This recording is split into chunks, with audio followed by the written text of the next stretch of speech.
Olá, pessoal. Estou eu aqui de novo, professor Mab de Biologia, para mais uma aula onde nós vamos tratar um pouquinho das questões do Enem que caíram em 2023 para 2024. Ok? Então, nós vamos tratar para tirar algumas dúvidas, resolver, resolução, comentar um pouquinho sobre essas aulas.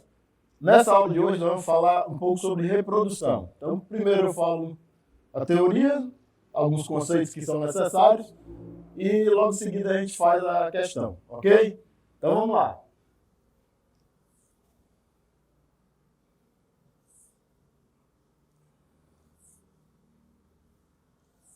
Reprodução animal. O que é um animal? Na classificação dos seres vivos, nós temos basicamente 5 reinos. Reino das bactérias, que é o reino Monera, reino protista, dos protozoários e das algas, reino fungi, que é o dos fungos, reino metafita e reino metazoa. Metafita das plantas, metazoa dos animais. Só que a gente tem uma classificação mais recente, onde nós temos 6 reinos. Mas isso aí a gente trata no outro momento. Hoje eu quero falar sobre os animais com vocês. Então, reprodução animal. Mas reprodução não é característico de todo ser vivo, professor? Reprodução, todo ser vivo tem que se reproduzir. Se não se reproduzir, não se perpetua. Se não se perpetuar, não continua aquela espécie existindo. Então, precisamos ter em mente que todos os seres vivos, isso é característica de ser vivo, todos os seres vivos, eles se reproduzem, tá? Mas se reproduzem como? De forma assexuada, é quando só um material genético está envolvido na reprodução, na formação de um novo indivíduo, ou então a reprodução sexuada, é quando nós temos o encontro de materiais genéticos diferentes. Quer dizer, diferentes não, de um indivíduo da espécie e de outro indivíduo da mesma espécie. Ou seja, um macho e uma fêmea.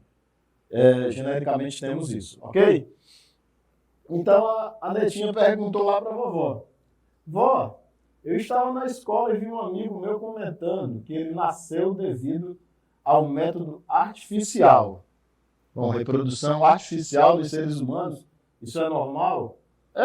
Uma inseminação artificial. Algumas pessoas, alguns casais, eles têm dificuldade em terem filhos na forma natural. E aí eles recorrem a uma forma artificial. Então vai lá, a retirada do ovócito da fêmea, da mulher, e os espermatozoides do homem. E aí, então, no laboratório, numa proveta, faz-se a inseminação. Depois, faz só o implante desse embrião, ou desses embriões que estão em desenvolvimento no interior da mulher.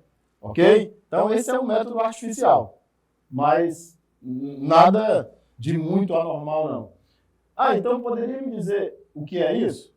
Aí a vozinha fala lá para ela: mas é claro, minha netinha, métodos artificiais são formas de engravidar sem precisar da relação sexual.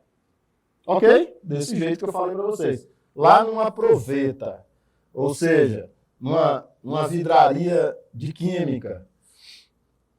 Bom, o que é o que nós temos de conceito para reprodução animal? Todos os seres vivos são capazes de se reproduzir. Todos os seres vivos têm que se reproduzir para manter a sua espécie existindo. Mas existem formas diferentes. E aí eu já falei para vocês. Existe a forma assexuada e existe a forma sexuada. Mas, professor, animais reproduzem-se assexuadamente? Animais reproduzem-se assexuadamente. Tá? Não esqueçam, os filos do reino animal. Quais são os filos do reino animal? Deixa eu puxando aqui do mais primitivo para os mais evoluídos. Então, o primeiro filo é o filo dos poríferos, ou seja, das esponjas. Depois a gente tem dos quinidários, que são os corais. Depois, os plateumintos, que são os animais de corpo achatado, como a tenha. Depois, os nemateumintos, os animais de corpo cilíndrico, como a nossa amiguinha lombriga, né? Ascaris lumbricoides. Depois, nós temos os moluscos, por exemplo, o bivalvo, a conchinha lá. Depois nós temos os anelídeos, as minhocas. Aí nós temos os artrópodes, que são os mais diversos. O filo mais diverso hoje catalogado é dos artrópodes. Depois, os equinodermos e depois os cordados. Peraí, equinodermos são as estrelas do mar e cordados são os seres que têm a notocorda que sustenta o embrião durante alguma parte ou então durante toda a vida do indivíduo. Tá? Uma parte da vida ou durante toda a vida. Ok? Então são esses os filos do reino animal. E todos se reproduzem. Mas todos se reproduzem assexuadamente? Não. Alguns se reproduzem assexuadamente, e esses que se reproduzem assexuadamente, eles também se reproduzem sexuadamente. Mas vamos falar da reprodução assexuada. O primeiro tipo que eu coloquei aqui para vocês é o tipo assexuado por fragmentação. Um ser, tipo essa planária, ela cortada ou dividida em partes, cada uma dessas partes originará uma nova planária. Ou seja, elas têm células que são capazes de formar outro indivíduo. São células totipotentes que se diferenciam para formar outro indivíduo.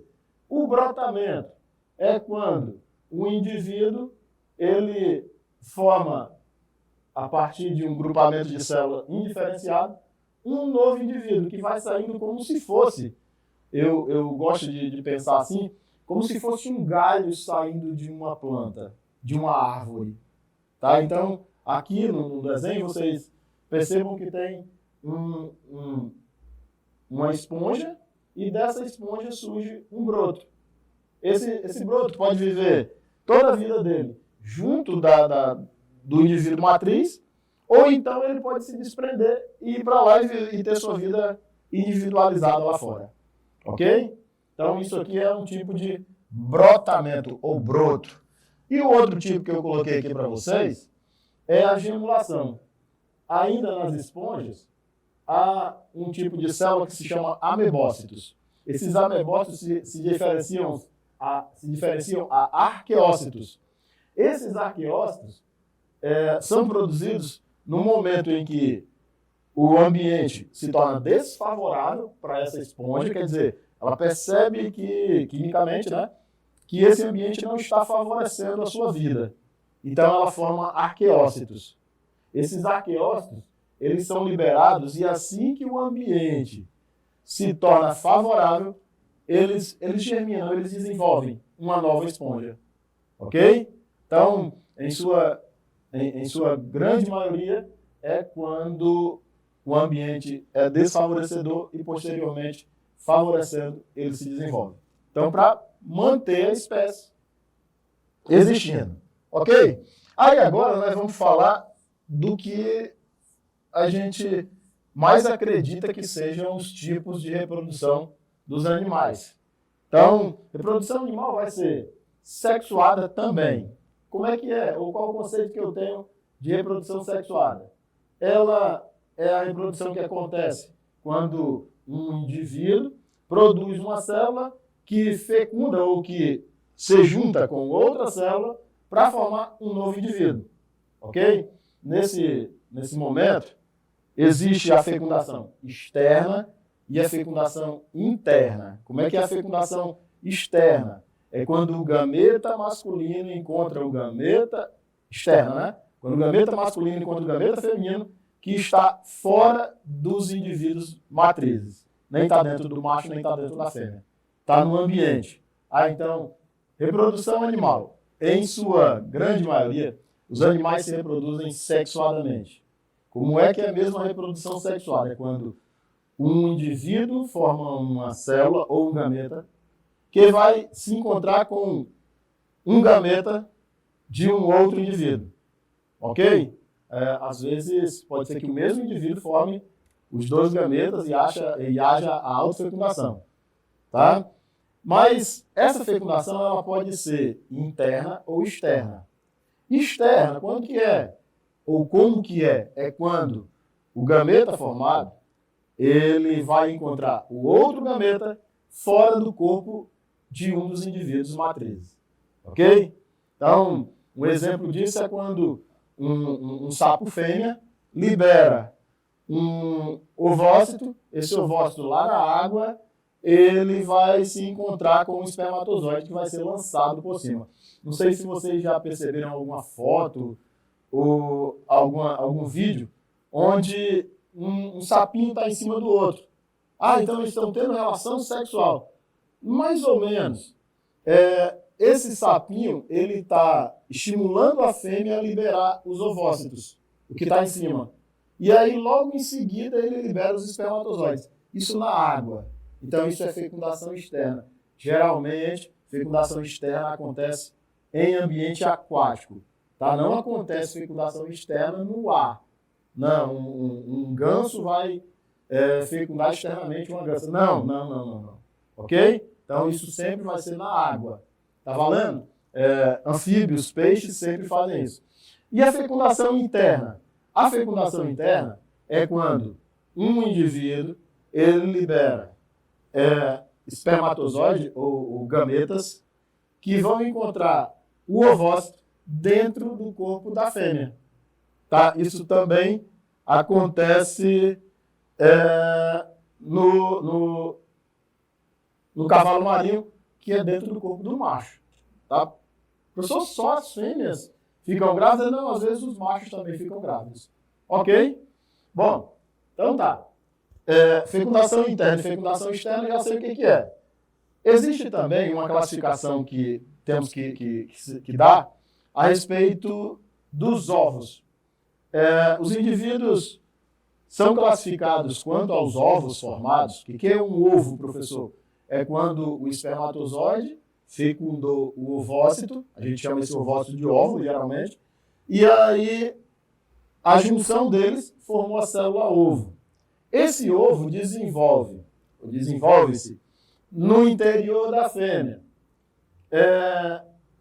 E toda a vida desse ovo, toda a vida desse embrião, vai ser no interior da fêmea. E ele vai nascer miniatura do indivíduo adulto.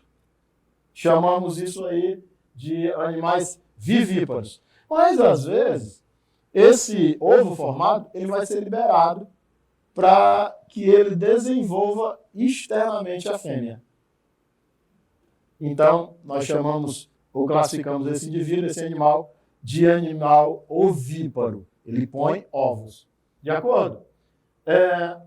Lendo aqui eu tenho assim, se depois de nascidos os filhotes são parecidos com os adultos de sua espécie, nós dizemos que eles têm desenvolvimento direto. Se depois de nascido eles não aparecem, ou então antes de nascerem, estarem totalmente preparados, eles não se parecerem com o indivíduo adulto, nós chamamos de desenvolvimento indireto. Nós temos desenvolvimento direto. Já algumas espécies de artrópodes têm desenvolvimento indireto. Passa pelo estágio ovo, aí larva, aí pupa, aí ninfa, e aí o indivíduo torna-se adulto. Tá ok? Então, nós temos, desse jeito, o desenvolvimento indireto. Um outro exemplo é nos peixes. Os peixes, então, têm a fase de ovo, tem a fase de alevinos, e depois eles tornam-se adultos. Então, o desenvolvimento, de novo, é indireto. Passa por estágios metamorfósicos durante o seu desenvolvimento até se tornar um adulto. De acordo? Tudo entendido? Vou para adiante. O que eu tenho mais adiante? Temos assim, uma charge aí. Então, aparentemente, nós temos aqui um monte de espermatozoide tentando entrar no óvulo. Só que só entra um. Não entra mais de um nunca, professor. Entra. Só que esse outro que entra, geralmente ele é totalmente exterminado pelo ovócito, ou então pela estrutura que envolve esse óvulo. Tá? Queremos democracia, direitos iguais, então todos queriam entrar. E, na verdade, poucos entram. Ou, aliás, um só entra. Tá? Poucos não. Tudo bem? Vamos adiante. Eu acho que agora nós vamos para a questão. Olha aí o neném. Questão Enem 2023. Para quem fez o Enem, está aí para relembrar. Na fertilização in vitro, espermatozoides são adicionados aos gametas femininos, retirados de uma mulher. Após o período de incubação, a fecundação é favorecida pela ação de enzimas. Em um procedimento realizado, observou-se que nenhum dos gametas femininos foi fertilizado. E, posteriormente, verificou-se que havia sido adicionado equivocadamente um coquetel de inibidores das enzimas do acrossomo. Só para lembrar um pouquinho, o que é acrossomo? Acrossomo é a estrutura do espermatozoide que o professor, quando está dando aula lá para vocês sobre reprodução, formação de gametas, ele fala que é o capacete do espermatozoide. E aí, esse capacete, ele vai conter enzimas que vai fazer com que a membrana do ovócito seja dissolvida, desfeita, para que esse espermatozoide possa entrar. Tá? Então, no coquetel, ele tinha inibidores das enzimas do acrossomo. Então, o acrossomo não ia ter a sua função exercida nesse momento por conta desse coquetel, ok? No lugar de um dos nutrientes constituintes do meio de cultura. O coquetel de inibidores impediu, eu nem vou comentar isso aqui agora, nem vou para as proposições. Eu queria só que vocês lembrassem aqui o seguinte. Vocês estão percebendo que eu estou falando ovócito todo o tempo. O que eu estou falando eu estou chamando de ovócito, vocês conhecem muito mais por óvulo. Então, aqui tem o óvulo, ovócito. Esse ovócito, ele está sendo fecundado por um espermatozoide, mas percebam que o ovócito, ele tem uma estrutura chamada corona radiata, que são as células foliculares que vieram junto com o ovócito lá do ovário. Tá ok? E tem aqui uma estrutura chamada zona pelúcida, que é uma estrutura glicoproteica que está protegendo esse ovócito. Tá? Assim que o espermatozoide entrar no ovócito, ele vai entrar todinho, só que dele só vai ser aproveitado o núcleo, vai se formar aqui, nesse ovócito, uma estrutura chamada membrana fecundante. Ok? Então, os outros espermatozoides não terão função aí. Vamos adiante. Agora eu vou lá. Para a questão de novo. O coquetel de inibidores impediu o quê? Coquetel de inibidores. Lembra que eu falei das enzimas do acrossomo que não funcionaram. Então, impediu a formação do pronúcleo masculino. O que é o pronúcleo masculino? Assim que o espermatozoide entrou no ovócito, o núcleo desse espermatozoide recebeu o nome de pronúcleo masculino. E o núcleo do ovócito recebeu o nome de pronúcleo feminino. Tá? Formação do pronúcleo, não. O pronúcleo estava formado.